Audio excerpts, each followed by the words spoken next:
السلام عليكم، مرحبا بكم معايا في فيديو جديد. اليوم قررت نشارك معكم الوصفه ديال ماما ديال السفنج. كتجي رائعه وكيجيو هشاش ومقرمشين ما تشبعوش منهم. دابا نخليكم مع المقادير ومع الطريقه ديال التحضير. عندنا واحد البول اللي كنوضعوا فيه 2 كيسان يكونوا دافين ديال الماء، وكنضيفوا عليهم كاس ديال العنبه ديال الفينو، ملعقه كبيره ديال الخميره الفوريه، ونصف ملعقه ديال السكر سنيده. كنطحنوا هاد المكونات او هاد العناصر مزيان كما كتلاحظوا، وفاش كينسجموا مزيان كنغطيوهم بالسلوفان ونخليوهم يرتاحوا او لا يخمروا لمده 15 دقيقه بحال هكاك. وفي هاد اللحظه غادي نضيفوا 2 كيسان ديال الدقيق الابيض، شويه ديال الملحه او ملعقه صغيره كما لاحظتوا معايا، وغادي نخلطوا هاد العناصر حتى هما مزيان باش ينسجموا مع هذيك الخلطه اللي درنا في الاول بهذا الشكل.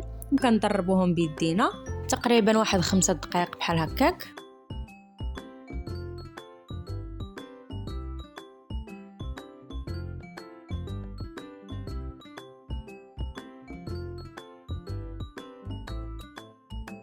وكما لاحظتوا من بعد ما كنطربوهم غادي نديروا عليها السلوفان، وغادي نخليو العجينه ديالنا تخمر اولا تطلع واحد 15 دقيقه، ما بين 15 حتى ل 20 دقيقه، وكنفشوها وكنعاودوا نخليوها تخمر واحد شويه حتى تطلع عاوتاني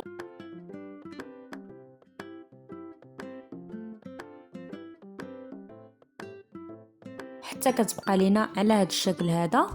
ومن بعد بشويه ديال الزيت في يدينا غادي نبداو نشكلوا العجينه ديالنا على شكل كويورات يكونوا صغيورين.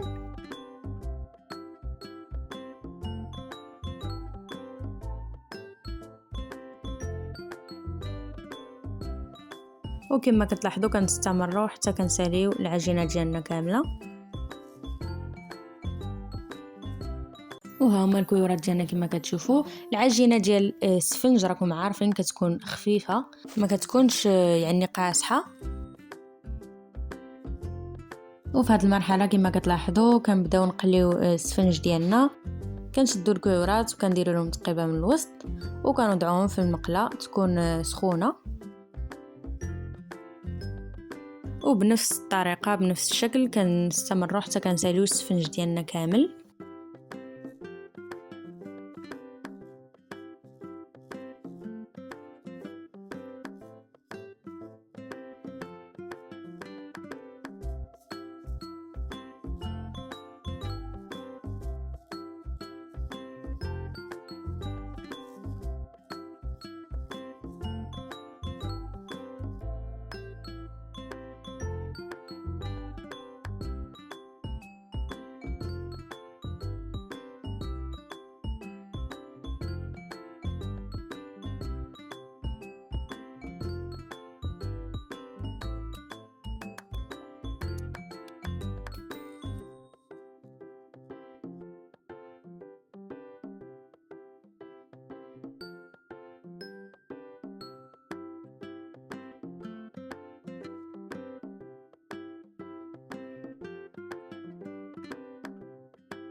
هانتوما كما كتلاحظوا معايا الشكل ديال السفنج ديالنا راه كيجي رائع وبنين ما تشبعوش منه ومقرمش ومفشفش من الداخل كما كتلاحظوا. لعجبكم الفيديو ما تنسوش تدعموني بلايك واشتراك وفعلوا الجرس باش يوصلكم كل جديد. بالصحه والراحه والسلام عليكم، نتلاقاو في الفيديو الجاي ان شاء الله.